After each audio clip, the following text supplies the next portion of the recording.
This is a University of Lethbridge Department of Mathematics and Computer Science 2610 video by Nicole Wilson. This is the second in a series of 4 videos about the Magic Box Kit. In this video, I will show you how to set up the components in order to use them. So, first thing we always do is we want to orient our breadboard and our actual Magic Box in the standard orientation as shown in the manual. That means it's facing you with the writing in the Magic Box the right way up.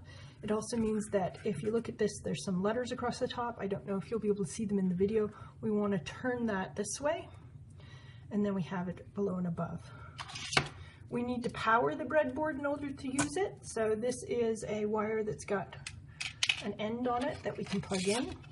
One wire is red and one is black. Red is power, black is the ground.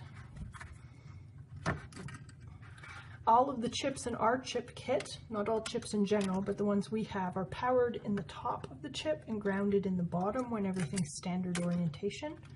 So we ground at the bottom here and we power at the top on our breadboard. We of course need to plug it in. Without power, it won't do much.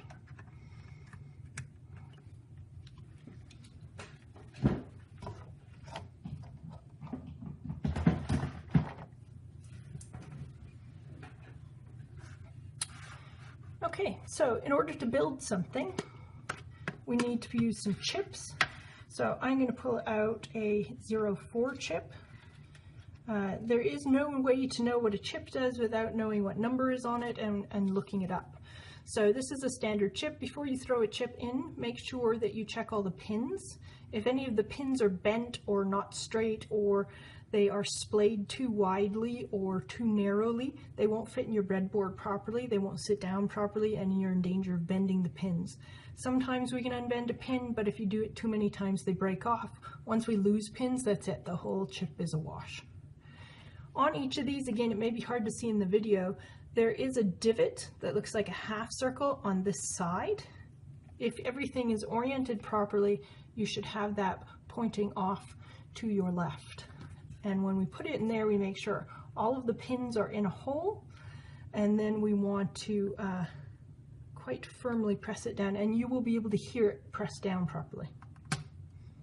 Okay, so that's seated properly, it's not bouncing up. If you find it does, you want to use the chip puller, pull the chip out, and again, ask a lab instructor for help.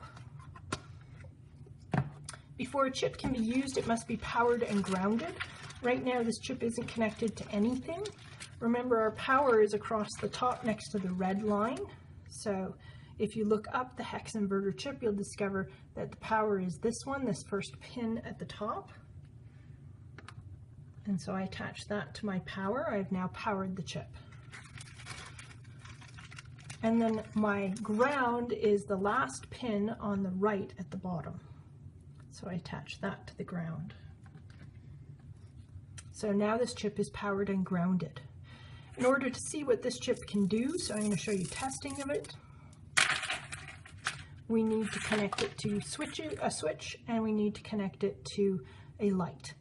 So these are 12 switches. I'm just going to pick the first one. And then the first gate, if you look at the schematic for this chip, we have an in and then an out, an in and out, an in and an out.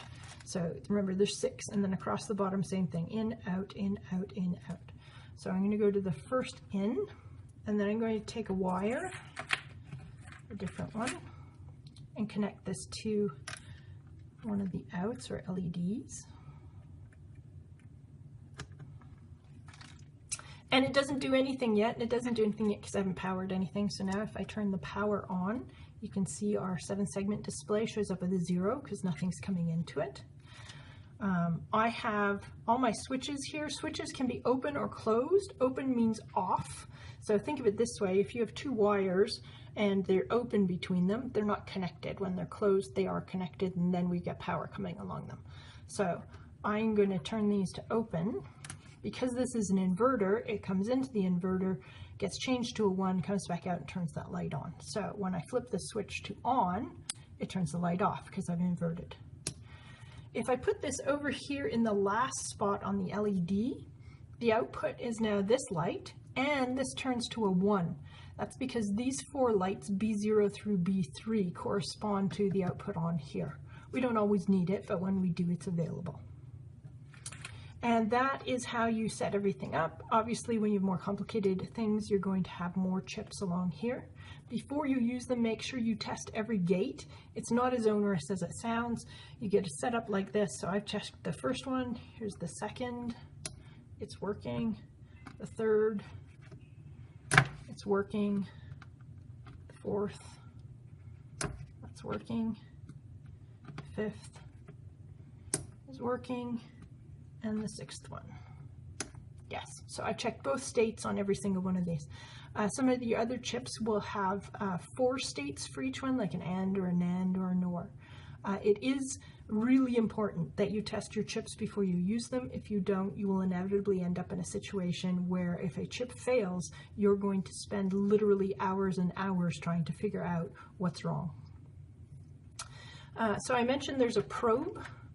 So if you need to use the probe, you want to get a longer wire. There's one, or you could use this one. And you plug it into the probe. So right now we have a switch that's on. If I turn my probe on, this first one, and I put it next to my on, I get the light turning on. So that tells me the state in that column of entries is on right now. It's a 1. If I move it over to the next door one, it's a 0 because that's coming out of our inverter. If it's not plugged into anything, or I plug it into something that doesn't have anything coming into it, it blinks. So in other words, there's 3 states, not 2, but 3 states: on, off, and neither. So that's everything you need to know about the setup.